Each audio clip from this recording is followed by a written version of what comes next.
आज हम लोग जनरल इंजीनियरिंग में चैप्टर नंबर 2 स्टार्ट कर रहे हैं, जिसका नाम है दिष्टधारा परिपथ प्रमेय। ठीक है, दिष्टधारा परिपथ प्रमेय। तो जिसमें सबसे पहला हमारा टॉपिक है इलेक्ट्रिक सर्किट। इलेक्ट्रिक सर्किट क्या होता है? विद्युत अवयवों से जुड़ा ऐसा बंद परिपथ जिसमें विद्युत धारा प्रवाहित हो रही हो अथवा प्रवाहित होने के लिए प्रेरित हो, इलेक्ट्रिक सर्किट कहलाता है।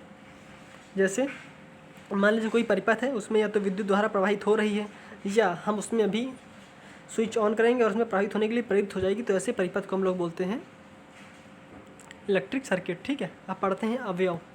अवयव क्या होते हैं? अवयव जो विद्युत परिपथ में जो पैरामीटर, जो मतलब जो वस्तुएं लगी होती हैं, उनको हम बोलते हैं अवयव। जैसे प्रतिरोध, कैपेसिटर, प्रेरक कुंडली। ठीक है, तो ये सब हमारे अवयव होते हैं। तो क्या होते हैं अवयव? विद्युत परिपथ के वे अवयव, मतलब विद्युत परिपथ में अवयव जिनसे होकर के विद्युत धारा प्रवाहित होती है, पैरामीटर्स या एलिमेंट्स कहलाते हैं। ठीक है, जिनसे होकर विद्युत धारा प्रवाहित होती है।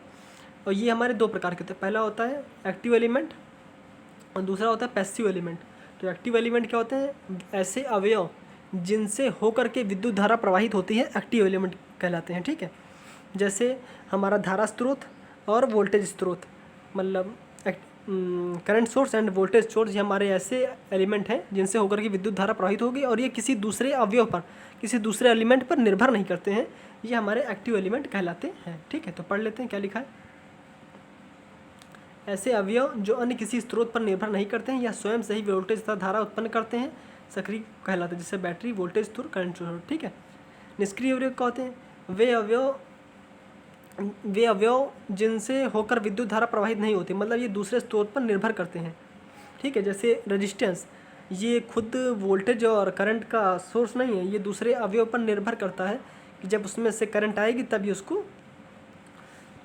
उसका विरोध करेगा। ठीक है, तो निष्क्रिय अवयव क्या होते हैं? वे अवयव जिनसे होकर के स्वयं में विद्युत धारा का प्रवाह नहीं होता तथा दूसरे पर निर्भर करते हैं, पैसिव एलिमेंट कहलाते हैं। ठीक है, ठीक है, जैसे एग्जाम्पल में प्रतिरोध, प्रेरक कुंडली, संधारित्र। ठीक है, अगला है रेखीय अवयव। रेखीय अवयव क्या होते हैं? ऐसे अवयव, मतलब ऐसे अवयव जिनमें वोल्टेज तथा धारा के मध्य यदि खींचा गया ग्राफ एक सीधी और सरल रेखा प्राप्त होता है, तो ऐसे अवयव को हम लोग रेखीय अवयव बोलते हैं। जैसे हम लोग V और I के मध्य ग्राफ खींचे हैं तो ये हमें एक सीधी सरल रेखा प्राप्त होता है, जो कि हमारा नियतांक दर्शाता है, वही हमारा R होता है। तो ये जो अवयव है ये हमारा रेखीय अवयव कहलाता है। तो कौन है, एक बार पढ़ लेते हैं। ऐसे अवयव जिसमें वोल्टेज सोर्स तथा करंट सोर्स के बीच एक खींचा गया ग्राफ एक सीधी सरल रेखा प्राप्त होता है, तो ऐसे अवयव को रेखीय अवयव बोलते हैं, जैसे प्रतिरोध। ठीक है, अगला पढ़ते हैं सक्रिय नेटवर्क तथा निष्क्रिय नेटवर्क। सक्रिय नेटवर्क का मतलब विद्युत नेटवर्क जो होता है, जो मतलब विद्युत नेटवर्क मतलब होता है परिपथ। तो विद्युत परिपथ विद्युत अवयवों से जुड़ा एक ऐसा परिपथ होता है जिसमें यदि कोई सक्रिय एलिमेंट जैसे battery, current source, voltage source, यदि कोई भी उस परिपथ में है तो उस नेटवर्क को हम लोग सक्रिय नेटवर्क बोलते हैं। तो उस नेटवर्क को हम लोग सक्रिय नेटवर्क बोलते हैं। और यदि उनमें उस परिपथ में कोई भी सक्रिय नेटवर्क नहीं है, जैसे ना ही वोल्टेज स्रोत है, ना ही करंट सोर्स है, ना ही बैटरी है, कुछ भी नहीं है, तो हम उस जो परिपथ होगा उसको हम लोग पैसिव नेटवर्क बोलते हैं, मतलब निष्क्रिय नेटवर्क बोलते हैं। तो आइए पढ़ लेते हैं क्या लिखा है। विद्युत नेटवर्क विद्युत अवयव से बना एक ऐसा संयोजन होता है, यदि नेटवर्क में कोई सक्रिय अवयव उपस्थित होता है तो उसे सक्रिय नेटवर्क कहते हैं। यदि नेटवर्क में कोई सक्रिय अवयव उपस्थित नहीं होता है तो उसे निष्क्रिय नेटवर्क कहते हैं। ठीक है, आगे पढ़ते हैं नोड। नोड क्या होता है? नोड होता है, नोड किसी परिपथ का वह बिंदु होती है जहाँ दो या दो से अधिक अवयव जुड़े होते हैं, नोड कहलाते हैं। जैसे मान लीजिए ये है, यहाँ पर ये, और ठीक है, तो इसमें कितने नोड हैं? 1 2 3 4। कितने नोड हैं? 4 नोड हैं। ठीक है, इसे n से प्रदर्शित करते हैं। तो क्या लिखा है, यही पढ़ते हैं। किसी भी परिपथ में वह बिंदु जहाँ पर 2 या 2 से अधिक अवयव जुड़े होते हैं, नोड कहलाते हैं। ठीक है, इसे n से प्रदर्शित करते हैं। ठीक है, अगला पढ़ते हैं संधि। संधि क्या होती है? संधि एक ऐसा पॉइंट होता है, एक ऐसा बिंदु होता है जहाँ पर 3 या 3 से अधिक अवयव जुड़ते हैं, संधि कहलाते हैं। जैसे ये हमने किरचॉफ के नियम में भी पढ़ा था। तो ये ऐसा पॉइंट है जहाँ पर 3 या 3 से अधिक अवयव जुड़ते हैं, संधि कहलाती है। ठीक है, तो क्या लिखा है? किसी परिपथ का वह बिंदु जहाँ 3 या 3 से अधिक अवयव जुड़ते हैं, संधि जैसे प्रदर्शित करते हैं। ठीक है, लूप क्या होता है? लूप किसी परिपथ के बंद पाश को लूप कहते हैं। ये अगर परिपथ है तो इसका जो बंद पाश है, यहाँ पे अगर प्रतिरोध लगा दिया जाए तो इसका जो ये बंद पाश होता है इसको हम लोग बोलते हैं लूप। क्या बोलते हैं? लूप। ठीक है, तो पढ़ लेते हैं। किसी परिपथ का बंद पाश को लूप कहते हैं, इसे एल से प्रदर्शित करते हैं। मैश क्या होता है? मतलब वह छोटे से छोटा लूप जिसके अंदर कोई अन्य लूप उपस्थित ना हो, मैश कहलाता है। जैसे आपको बताते हैं, ठीक है, ये इसमें हमारे कितने लूप हैं? इसमें हमारा ये एक लूप, ये दूसरा लूप और ये पूरा लूप, इसमें हमारे 3 लूप हैं। और अगर इसमें हम मैश देखें तो मैश कितना, तो मैश होता है हमारे पास छोटे से छोटा लूप जिसके अंदर कोई अन्य लूप ना हो, तो इसमें एक ये लूप और एक ये लूप। ठीक है, तो ये हमारे इसमें कितने मैश हो गए? इसमें 2 मैश हैं और लूप कितने? 3 लूप हैं। ठीक है, बढ़ते हैं आगे, इसे हमसे प्रदर्शित करते हैं। ठीक है, शाखा पढ़ते हैं। ब्रांच। ब्रांच क्या होता है? किन्हीं 2 नोडों के बीच उपस्थित अवयव को शाखा कहते हैं। ठीक है, जैसे कोई 2 हैं, 2 नोड, मान लीजिए एक ये है और एक ये है, तो इनके बीच में जो शाखा होती है इसे हम लोग बोलते हैं कि कोई 2 नोड, ये नोड और ये नोड, इनके बीच में यदि कोई शाखा है इसे हम बोलते हैं शाखा। ठीक है, ये 2 नोड है, एक ये इनके बीच में जो शाखा है ये बोलते हैं। ठीक है, इन्हीं 2 नोडों के बीच उपस्थित अवयव को शाखा कहते हैं। इसे बी से प्रदर्शित करते हैं। किसी भी सर्किट में शाखाओं की संख्या निम्न सूत्र से ज्ञात की जा सकती है, बी बराबर एल प्लस एन माइनस 1, जहाँ बी हमारी ब्रांच होती है, एल हमारा लूप होता है और एन हमारा नंबर ऑफ ब्रांच होती हैं। ठीक है, number of nodes, N number of nodes हैं। ठीक है, नेक्स्ट पढ़ते हैं स्टार कनेक्शन और डेल्टा कनेक्शन। स्टार कनेक्शन क्या होता है? वह संयोजन जिसमें 3 अवयव इस प्रकार से संयोजित हो कि तीनों के एक समान सिरे एक ही बिंदु से संयोजित होते हैं, स्टार कनेक्शन कहलाता है। मतलब ऐसा संयोजन जिसमें कोई 3 अवयव हैं वो एक ही बिंदु के समान सिरों से जुड़े होते हैं, उसे हम लोग स्टार कनेक्शन कहते हैं। जैसे ये है और ये देखिए, तीनों के ये भी इधर से जुड़ा है, ये भी इधर से जुड़ा है, ये भी उधर से जुड़ा है, तो ये हमारा स्टार कनेक्शन होता है। ठीक है, मतलब वह संयोजन जिसमें 3 अवयवों को इस प्रकार से संयोजित किया जाता है कि तीनों के एक समान सिरे एक साथ संयोजित हो, स्टार कनेक्शन कहलाता है। ठीक है, अब पढ़ते हैं डेल्टा कनेक्शन। डेल्टा कनेक्शन क्या होता है? 3 अवयवों का ऐसा संयोजन जिसमें किसी पहले अवयव के प्रारंभिक सिरे के दूसरे अवयव के अंतिम सिरे से संयोजित करते हैं, तो ऐसे अवयव को हम लोग, तो ऐसे कनेक्शन को डेल्टा कनेक्शन बोलते हैं। मतलब जैसे कोई अवयव है, वहाँ से हमने यहाँ से स्टार्ट किया, फिर इसका ये जो पहले का जो अंतिम सिरा है इसको दूसरे को अंतिम प्रारंभिक सिरे से संयोजित, फिर जो दूसरे का प्रारंभिक सिरा है वो तीसरे के प्रारंभिक सिरे से संयोजित करेंगे, तो ये हमारा जो बनता है इसे हम लोग बोलते हैं डेल्टा कनेक्शन। ठीक है,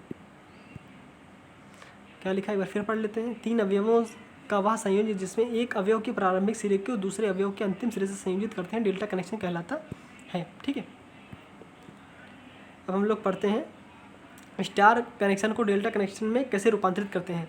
तो ये जो डॉट डॉट से प्रदर्शित है ये डेल्टा कनेक्शन है, और जो अंदर ऐसे प्रदर्शित है यह मेरा स्टार कनेक्शन है। ठीक है, तो हमको स्टार कनेक्शन को डेल्टा कनेक्शन में परिवर्तित करना है, इसके लिए हमारे पास फार्मूला होता है।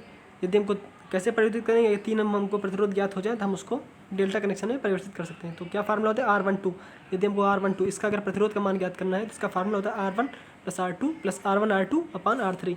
बड़ा आसान है, यहाँ R1 और R12 है तो पहले R1 + R2, फिर उसके बाद R1 × R2 का मल्टीप्लाई अपान जो नहीं है उसके नीचे से भाग कर देते हैं। ठीक है, दूसरा फार्मूला भी ऐसा ही है, R23 R2 + R3 + R23 R × R2 × R3 अपान R1। ठीक है, R31 क्या है? R31 बराबर R3 + R1 R3 × R1 अपान R2। ठीक है, ये हमारा फार्मूला हो जाता है। यदि डेल्टा कनेक्शन को स्टार कनेक्शन में परिवर्तित करना है तो ये जो ऐसे प्रदर्शित है, जो लाइन के रूप में प्रदर्शित है, ये हमारा डेल्टा कनेक्शन है, और जिसके अंदर है ये हमारे स्टार कनेक्शन है। स्टार कनेक्शन हमारा R1 R2 R3 से प्रदर्शित किया गया है। R1 का फार्मूला क्या होता है? R1 का फार्मूला R1 R12 R31 अपान R12 + R23 + R31। ठीक है, इसी प्रकार R2 का R23 R31 R23 + R12 अपान R12 + R23 + R31। ठीक है, R3 कैसी प्रकार निकालेंगे? R3 और R31 + R23 अपान R12 + R23 + R31। ठीक है, तो ये हमारे फार्मूले हो गए। अब हम लोग पढ़ेंगे थेवेनिन प्रमेय। थेवेनिन प्रमेय बहुत इंपॉर्टेंट प्रमेय है। इस प्रमेय के अनुसार 2 सिरा वाले जटिल विद्युत परिपथ को एक ऐसे परिपथ में बदला जा सकता है जिसमें केवल एक वोल्टेज स्रोत तथा उसके श्रेणी क्रम में एक प्रतिरोध लगा होता है, तो ऐसे वोल्टेज को थेवेनिन वोल्टेज तथा ऐसे प्रतिरोध को हम लोग थेवेनिन प्रतिरोध बोलते हैं। ठीक है, एक बार फिर से, इस प्रमेय के अनुसार दो सिरा वाले जो जटिल विद्युत परिपथ होते हैं इनको ऐसे विद्युत परिपथ में बदला जा सकता है जिसमें केवल एक वोल्टेज स्रोत तथा उसके श्रेणी क्रम में एक RTH मतलब एक तुल्य प्रतिरोध लगा होता है, तो ऐसे वोल्टेज को हम लोग बोलते हैं थेवेनिन वोल्टेज, और ऐसे परिपथ को बोलते हैं, और ऐसे RTH को मतलब ऐसे प्रतिरोध को बोलते हैं थेवेनिन प्रतिरोध। ठीक है, ये हमारा कॉम्प्लेक्स सर्किट है, यह हमारा ये प्रतिरोध R1 है, और ये मान लो R2 है, और ये हमारे R3 है। ठीक है, इस यहाँ में धारा प्रवाहित हो रही है और हमको इस परिपथ को ऐसा हमको बनाना है। तो कैसे बनाने का नियम क्या है, सबसे पहले हम धारा निकालेंगे, आई लोड टोटल उसमें कितनी धारा प्रवाहित हो रही, धारा IL बराबर VTH total voltage upon total प्रतिरोध के तो इससे हमारी धारा निकल आएगी। ठीक है,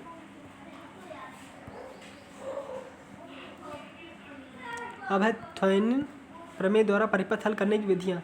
ठीक है, निम्न विधियाँ, सबसे पहले क्या करते हैं, स्टेप 1, सबसे पहले हम करते हैं RTH ज्ञात करते हैं। RTH ज्ञात करने के लिए क्या करते हैं, ये जो हमारा परिपथ दिया है इसको हम लोग यहाँ से शॉर्ट सर्किट कर देते हैं। क्या कर देते हैं, यहाँ से शॉर्ट सर्किट कर देते हैं।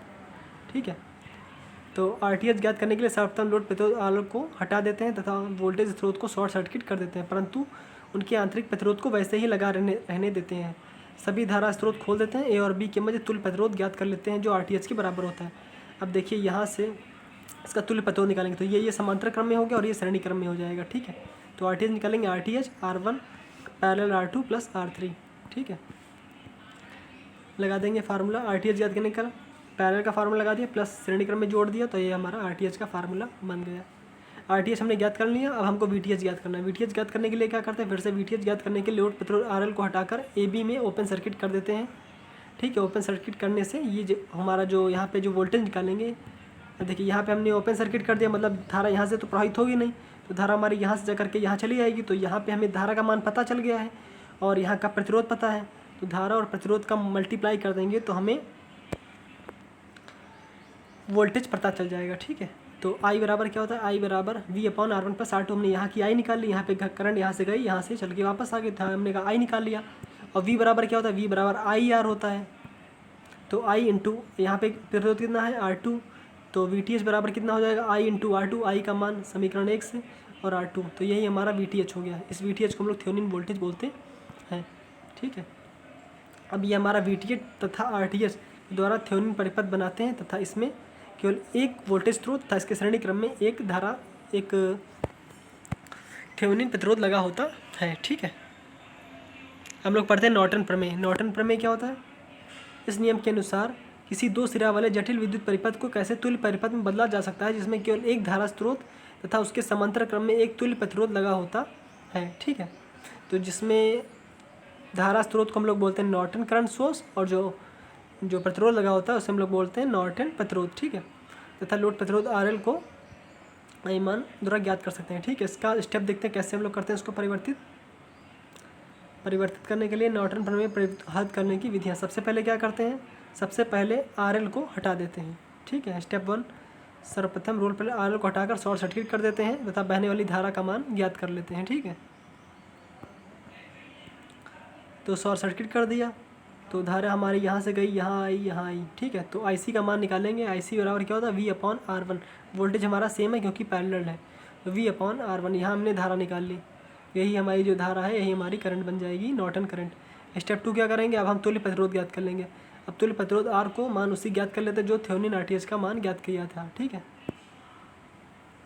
अर्थात RN का मान ज्ञात करने के लिए सबसे पहले प्रयुक्त वोल्टेज को शॉर्ट सर्किट कर देते हैं और आंतरिक प्रतिरोध को लगा रहने देते हैं। ठीक है, तो यहाँ शॉर्ट सर्किट कर दिया तो ये और ये हमारे श्रेणी क्रम में आ गए। ठीक है, और यहाँ पे I है, दोनों को श्रेणी क्रम में जोड़ लेंगे तो R बराबर R1 प्लस R2, सॉरी समांतर क्रम में है, ये जो प्रतिरोध है ये समांतर क्रम में है। ठीक है, क्योंकि अगर इसको ये वापस अगर बंद कर दें तो ये समांतर क्रम में ही जाएगा। ठीक है, फिर अभी RN ज्ञात कर लेंगे, यही हमारा आंसर हो जाएगा। तो वीडियो कैसा लगा, पसंद आया हो तो लाइक करिएगा।